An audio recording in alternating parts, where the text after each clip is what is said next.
And I remember very well saying Nyansa Africa is an action, learning and development company specializing in the development of people and the growth of local business. But what is Nyansa Africa still all about? And in the studio with me this morning, I have Nadine Riggs. I hope I got the name right. Who is the Learning and Development Director at Nyansa Africa in the studio.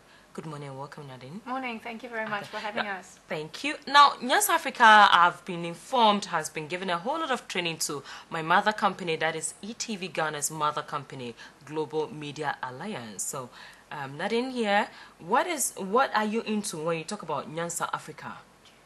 Nyansa Africa is basically, we're an organization. I started it with my husband about 6 years ago.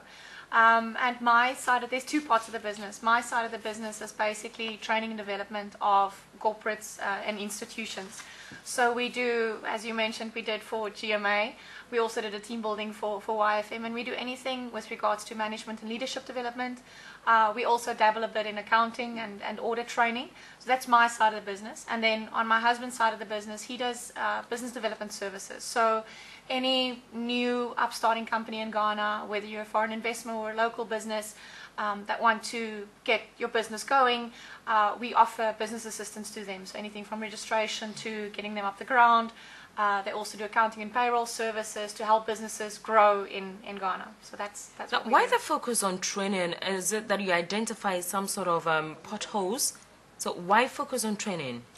I think for me, training is something that is a passion, or it kind of, I fell into it. I don't think I started with it. I'm a chartered accountant by profession, and I kind of fell into training. And I lived in Nigeria for about 6 years before we moved to Ghana, and I found that there was a big gap in terms of really good quality training that was being offered here locally. We saw a lot of businesses sending people abroad for training, or a lot of foreign trainers coming in.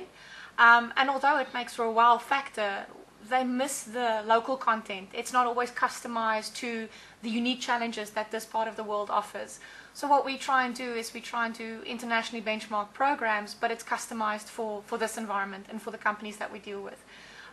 So I did see a gap there for it, and because I couldn't find it when I was working in Nigeria, so we thought, well, this might be a good place for us to start it. Okay. So with these trainings, is it something that is done in-house? We offer, most of our businesses is in-house courses, so it's customized to an organization. We do offer some open courses, but it's more generic in nature. So open courses in, for example, something like finance, would speak to general finance, general legislation and things like that. Whereas if we customize it, we would actually work with the company's accounts, with their systems, and so that it looks familiar to the people that do the training, and that the next day when they go back to work, they can immediately start implementing some of the stuff that they've learned. Now, having been in the country for a while, and your general observation, are Ghanaian companies really interested in investing in their staff in terms of training their staff? That's an interesting question. I think it's a mixed batch. I think a lot of organizations are still not into training. They don't really see the value add. They don't see the benefit. And I think especially even organizations that do see the value of training focus a lot on technical training. They don't necessarily look at the soft skills. They don't look at grooming managers and grooming leaders. And I think for us it has been a major challenge in terms of getting people to actually part with their money. Especially in today's economy, training and consulting is really not at the top of the spending, when times are tough. But we just look at it from a perspective of, people are essentially the most important part of your business, and they can do wonders for your business if they have the knowledge, skills and abilities to grow it. So it's been a mixed batch, and even in terms of implementing training, you get some managers within a company that are really, really passionate about it, and others that are not. Okay. Now, you made mention of soft skills. What do you mean by soft skills? The easiest way to explain it is to say, let's say you study, let me take accounting because it's my field. So let's say you study accounting, you learn the numbers, you learn legislation, and you get a job as an accountant, right? And throughout the next 2-3 years, that's the job that you do. But in 2-3 years, you get promoted to be a supervisor or a manager.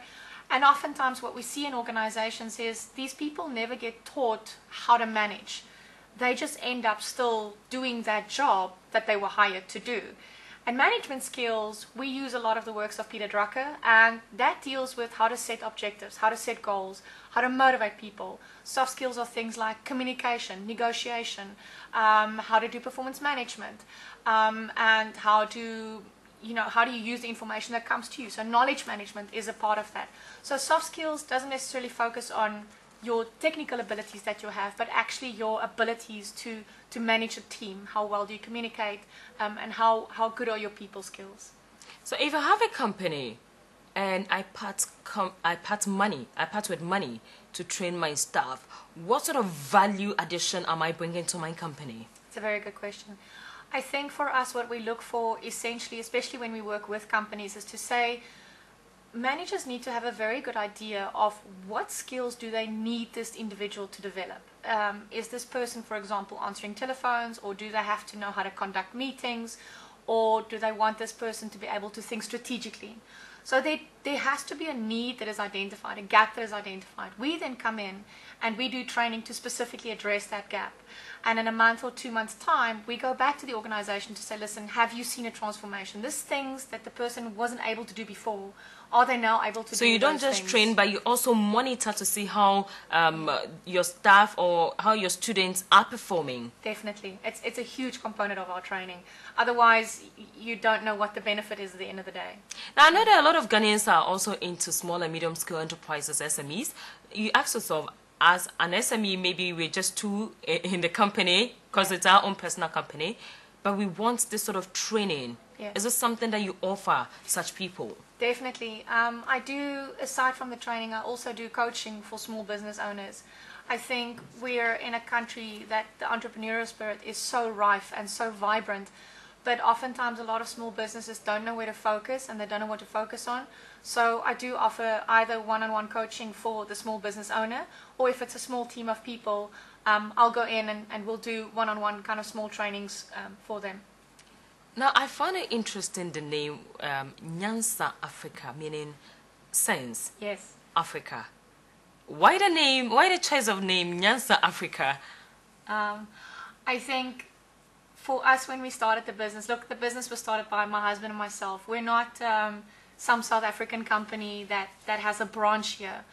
And we immediately wanted to identify with Ghana. We wanted people to understand that it's our business and Ghana is the head office, because we saw so much potential here. So we looked for a word, a local Ghanaian word that means what it is that we have to offer, which is sense, wisdom, intelligence, all those things interlinked with it. So we always joke and say it took us longer to come up with the company name than the names for our own kids, but it was such a vital part of the brand that we are and what it is that we're trying to do. So it was about 4 months for us to come up with the Nyansa Africa. Wow. And even now, we're also looking at Nigeria, Algeria, and DRC, and it will be Nyansa Africa there, because people need to see that it's a Ghanaian brand. It's not something from somewhere else. Wow. And you're celebrating 5 years. 5 years of existence, and what has been your major achievement?